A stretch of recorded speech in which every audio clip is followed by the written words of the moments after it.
So this is called Floor Angels. So kind of similar to another move that we did earlier.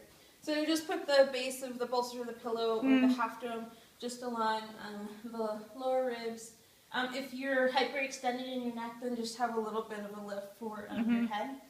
And then you're going to just take your arms out. So, well, actually, before even moving the arms, so this is just a nice way to kind of check to see what the ribs are doing.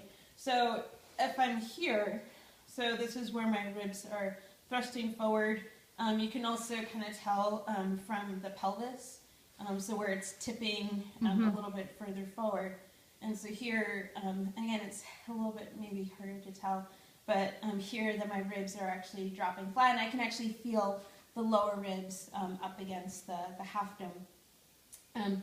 And then just with the Floor Angels, so then you just allow the arms to open out. You want the thumbs to be pointing down, and then you're going to lift the arms all the way up, again, to whatever height feels comfortable. And again, so you want to make sure as you're lifting the arms up that the ribs aren't thrusting up, because otherwise then the movement's coming more from the chest rather than through the shoulders.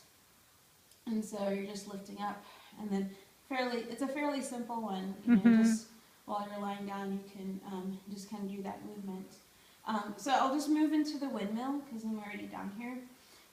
So then you can do Floor Angels. Windmill is a nice one because it'll get into your traps. So actually, I can't do the full twist. But you'll start off on one side. So this is where kind of what you were doing before. So you're going to allow the one knee to bend. It'll drop all the way to the other side. All right. It should drop to the floor.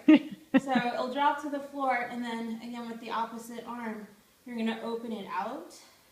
So you're going to find a range. So this one isn't where you're trying to restrict it, or where you were doing kind of like that rolling. So here you actually want the knee to drop. So the knee shouldn't lift up from the ground. And then you want to try to have the back of your shoulder touching the floor as well.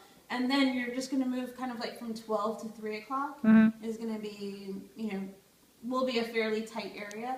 And that's an area that you'll just kind of windmill into. And you can always then continue to allow it to windmill all the way around your body, and then just to bring it back as well. The last thing that I also like to do, just kind of coming back to the Floor Angels, is wherever it is that you find the most amount of restriction, is that you'll imagine that you're holding like cans of soup, so your hands will kind of form a C. So right now you're kind of in neutral, and then you're going to allow it to rotate, so you're trying to pour the cans of soup out, so you bring it into external rotation, and then to internal rotation. And ideally, with both of those movements, you want to make sure that you're trying to almost pull your elbow away from your shoulder, so that way you're allowing the shoulders to be broad, rather than allow the shoulder blades to collapse, which will then also exacerbate straight thrusting. So you're trying to keep the back area flat. And that's that. So